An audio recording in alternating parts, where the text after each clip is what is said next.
with thousands of flights expected to be reduced just hours from now, after the FAA announced major restrictions due to the ongoing government shutdown's impact on staffing. And tonight, a look at the 40 airports impacted. We should note these locations are preliminary, and the information was provided to U.S. Airlines by the government. 10%, again, is the figure given by the Department of Transportation Secretary Sean Duffy yesterday on the expected reductions from Anchorage and Cincinnati, Dallas and Honolulu, to Vegas, L.A., Boston, Miami, New York, and all 3 airports in the D.C. area. That's just a partial list. It's quite a sight to see. Joining us now for an inside look into the state of the shutdown is Republican Senator Mike Rounds of South Dakota, who joins us live from Capitol Hill. He's a member of both the Senate Appropriations Committee and the Senate Intelligence Committee. Senator, it's great to have you back on Bloomberg TV and radio. I'm wondering how concerned you are about the impact this will have on air travel, and if, in fact, it is the grease the gears need to turn us out of this shutdown. This is serious. It's one more step in the wrong direction for us. The American people expect us to have the aircraft run on time. They expect the trains to run on time. They expect us to actually have government operating. And once again, we have leadership on the Democrat side that could open it up tonight.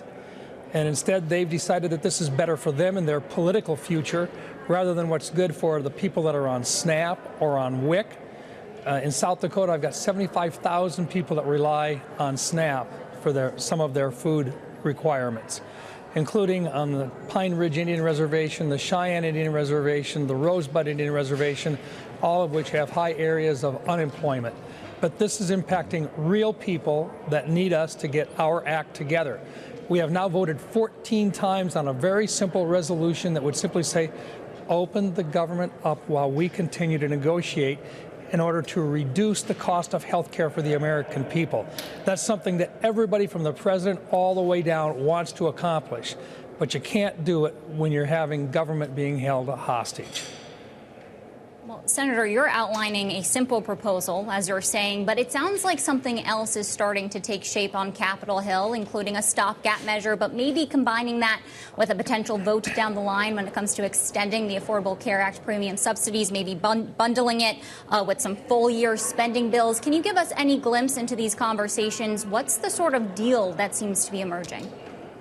We have tried multiple attempts to include provisions of the existing appropriation bills that the Senate has already passed, to include them in an ongoing program on a permanent basis, to actually do some of the bills and bring them in and actually pass them, not as part of just the Senate appropriations, but send them over to the House as the plan in order to open up parts of government for the rest of the entire year. We've also indicated a willingness to look at all the rest of the appropriation bills that we've already passed out of the Senate Appropriations Committee that are waiting to come to the floor right now. And if we could do that, we could fund almost 90% of the entire federal government's demands. And once again, this is a case of where our Democrat colleagues have said, no, we want government shutdown unless we get our way. And what they have demanded so far was, first of all, the end to the $1.5 trillion benefits with regard to Social Security, the no tax on Social Security, the issues surrounding the no tax on tips provision, the items that were in what we call the Reconciliation Act. They wanted us to eliminate the 1.5, or they wanted us to spend an additional 1.5 trillion, of which $350 billion would have been required over the next 10 years, at least 70 billion over the next 2 years. That's been their demand. And so far, we've been able to work with individual members of the Senate, one-on-one, in which they have said, look, let's work out a different program. Let's get the Appropriations Committee back targeted again.